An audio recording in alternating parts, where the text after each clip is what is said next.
शुक्लाम्बरधरं विष्णुं शशिवर्णं चतुर्भुजं प्रसन्नवदनं ध्याये सर्वविघ्नोपशान्ते अपतां भक्तारं दातारं सर्वसम्पदां लोकाभिरामं श्रीरामं भूयो भूयो नमाम्यहम् मातानामात्रिमुतारं पीतानां प्रीतिनाशनं दुषतां कालदण्डन्तं रामचन्द्रं नमाम्यहम् नोज्जवं मारुततुल्यवेगं जितेन्द्रियं बुद्धिमतां वरिष्ठं वादात्मजं वानरयुधमुख्यं श्रीरामदूतं शिरसा नमामि कूजन्तं राम रामेति मधुरं मधुराक्षरम् आरुह्य कविताशाखां वन्दे वाल्मीकिकोकिलं चरितं रघुनाथस्य शतकोटिप्रविस्तरम् एकैकमक्षरं पुंसां महापातकनाशनम्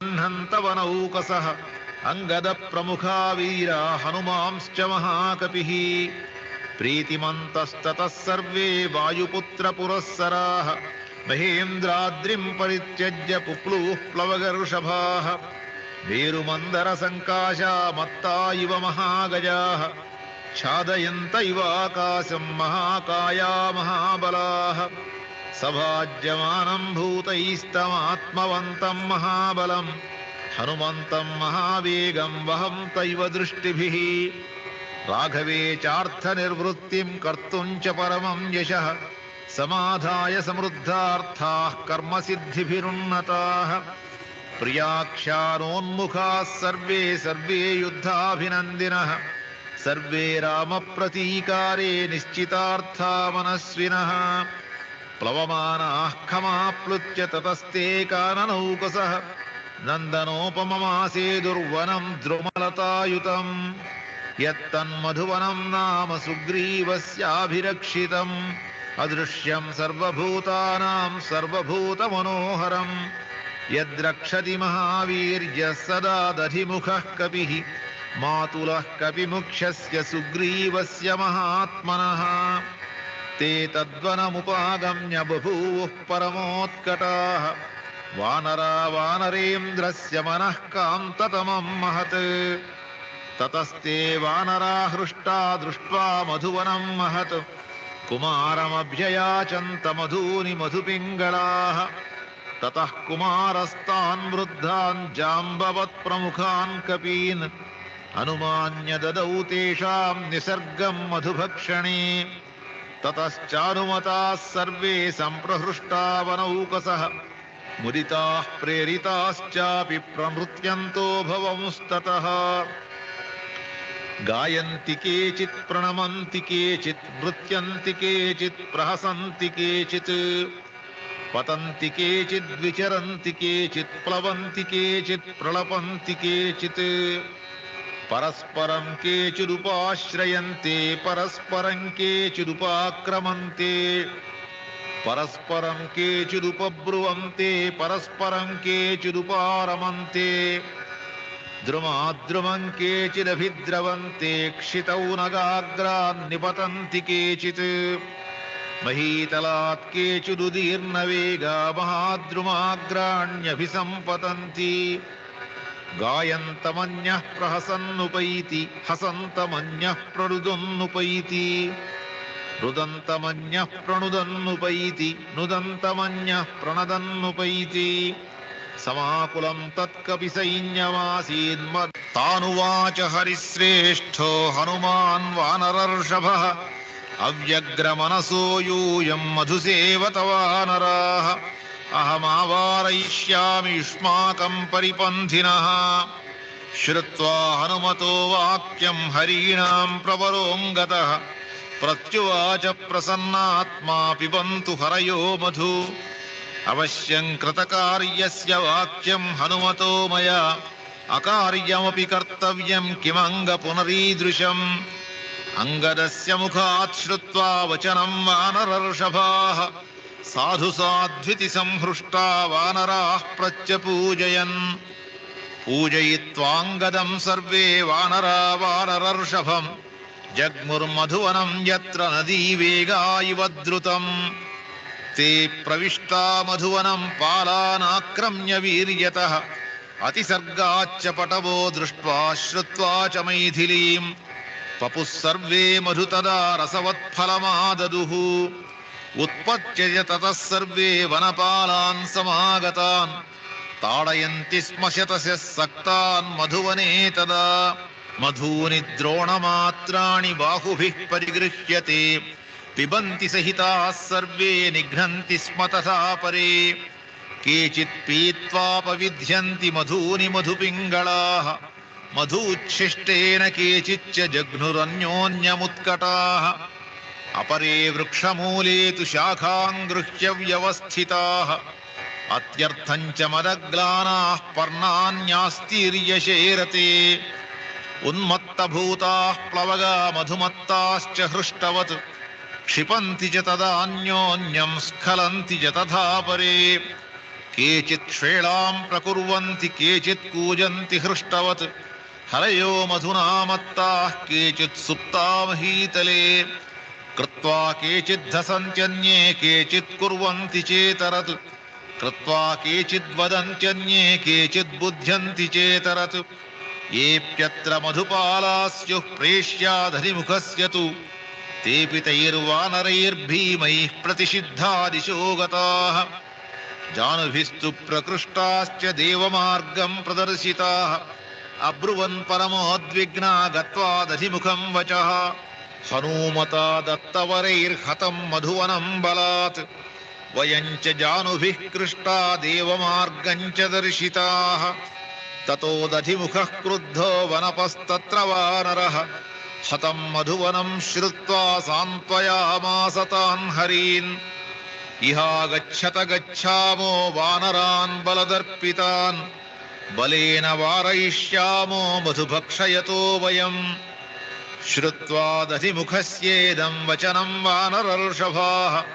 पुनर्वीरा मधुवनं तेनैव सहसा ययुः मध्ये चैषां दधिमुखः प्रगृह्य तरसा तरुं समभ्यधावद्वेगेन ते च सर्वे प्लवङ्गमाः ते शिलाः पादपांश्चापि पर्वतांश्चापि वानराः गृहीत्वाभ्यगमनं क्रुद्धा यत्र ते कपिकुञ्जराः ते स्वामिवचनं वीरा हृदयेष्ववसज्य तत् त्वरया ह्यभ्यधावन्त सालतालशिलायुधाः वृक्षस्थांश्च तलस्थांश्च वानरान् बलदर्पितान् अभ्यक्रामंस्ततो वीराः पालास्तत्र सहस्रशः अथ दृष्ट्वा दधिमुखं क्रुद्धं वानरपुङ्गवाः अभ्यधावन्त वेगेन हनुमत्प्रमुखास्तदा तं सवृक्षं महाबाहुमापतन्तं महाबलम् आर्यकं प्राहरत्तत्र बाहुभ्यां कुपितोऽङ्गदः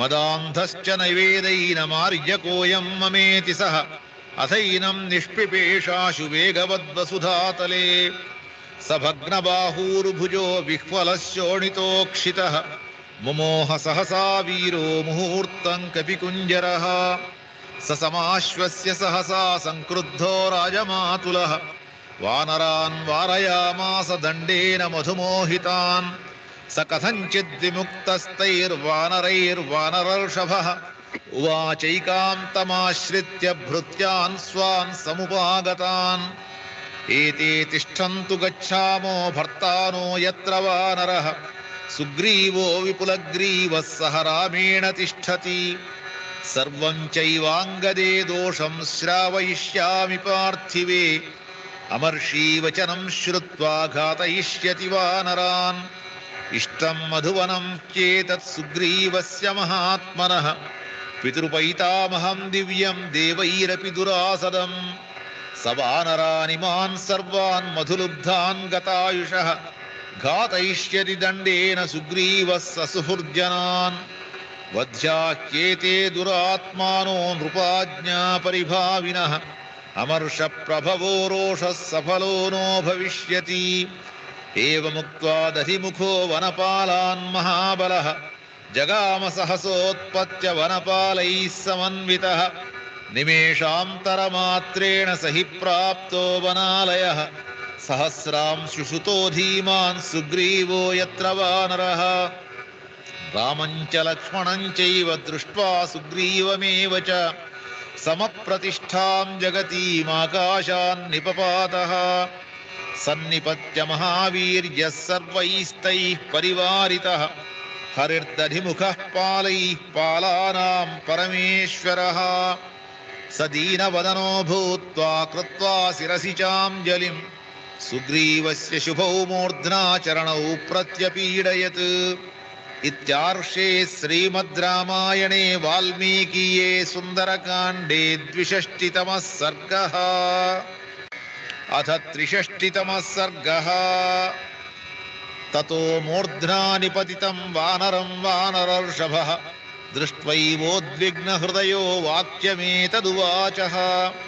उत्तिष्ठोत्तिष्ठ कस्मात् त्वं पादयोः पतितो मम अभयं ते भवेद्वीर सर्वमेवाभिधीयताम्।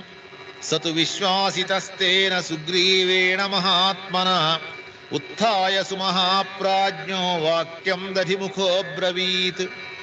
नैवर्क्षरजसा राजन्न त्वया नापि मालिना वनं निसृष्टपूर्वं हि भक्षितं तच्च वानरैः। एभिः प्रदर्शिताश्चैव वानरा वनरक्षिभिः मधून्यचिन्तयित्वेमान् भक्षयन्ति पिबन्ति च। शिष्टमत्रापविध्यन्ति भक्षयन्ति तथा परे निवार्यमाणास्ते सर्वे भ्रुवौ वै दर्शयन्ति हि।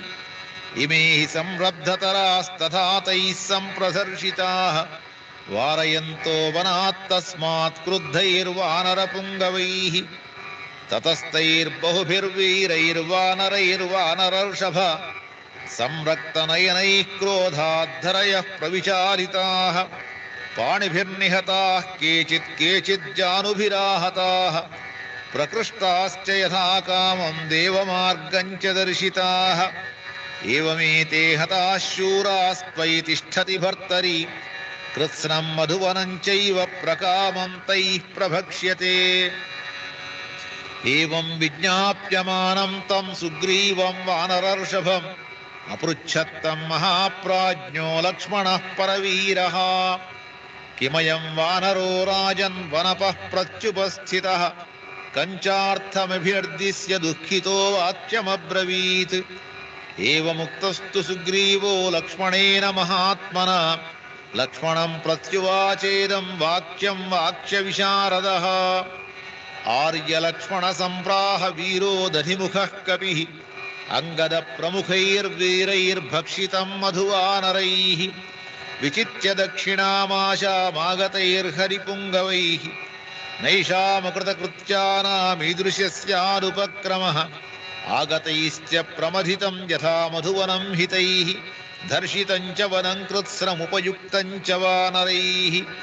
वनं यदाभिपन्नास्ते साधितं कर्म वानरैः दृष्टा देवी न सन्देहो न चान्येन हनूमता न ह्यन्यः साधने हेतुः कर्मणोऽस्य हनूमतः।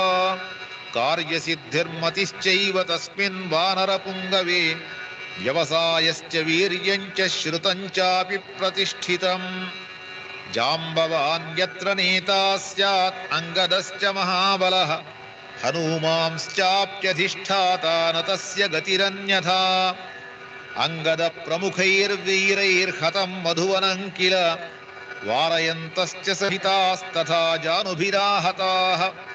एतदर्थमयं प्राप्तो वक्तुं मधुरवागिह नाम्ना दधिमुखो नाम हरिः प्रख्यातविक्रमः। दृष्टा सीता महाबाहो सौमित्रे पश्य तत्त्वतः अभिगम्य तथा सर्वे पिबन्ति मधुवानराः। न चाप्यदृष्ट्वा वैदेहीं विश्रुताः पुरुषर्षभ वनं दत्तवरं दिव्यं दर्शयेयुर्वनौकसः। ततः प्रहृष्टो धर्मात्मा लक्ष्मणः सह राघवः श्रुत्वा कर्णसुखां वाणीं सुग्रीववदनाच्युतां प्राहृष्यत भृशं रामो लक्ष्मणश्च महाबलः श्रुत्वा दधिमुखस्येदं सुग्रीवस्तु प्रहृष्य च वनपालं पुनर्वाक्यं सुग्रीवः प्रत्यभाषत प्रीतोऽस्मि सोऽहं यद्भुक्तं वनं तैः कृतकर्मभिः मर्षितं मर्षणीयं च चेष्टितं कृतकर्मणाम् इच्छामि शीघ्रं हनुमत्प्रधानान् शाखामृगांस्तान् मृगराजदर्पान् द्रष्टुं कृतार्थान् सह राघवाभ्यां श्रोतुं च सीताधिगमे प्रयत्नम् प्रीतिस्फीताक्षौ सम्प्रहृष्टौ कुमारौ दृष्ट्वा सिद्धार्थौ वानराणां च राजा अंगैः संहृष्टैः कर्मसिद्धिं विदित्वा बाह्वोरासन्नां स्तुतिमात्रं ननन्द इत्यार्षे श्रीमद् रामायणे वाल्मीकीये सुन्दरकाण्डे 63तमः सर्गः।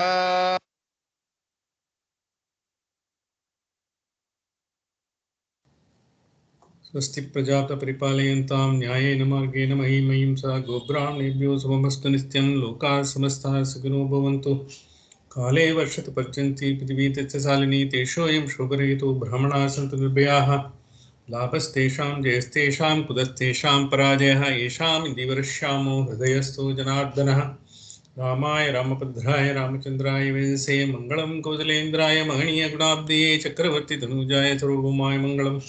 कायेन वाचा मनसेन्द्रियैर्वा बुद्ध्यात्मनो वा अनुष्कृतो स्वभावात् करोमि यत्तत् सकलं परस्मै नारायणायेति समर्पयामि।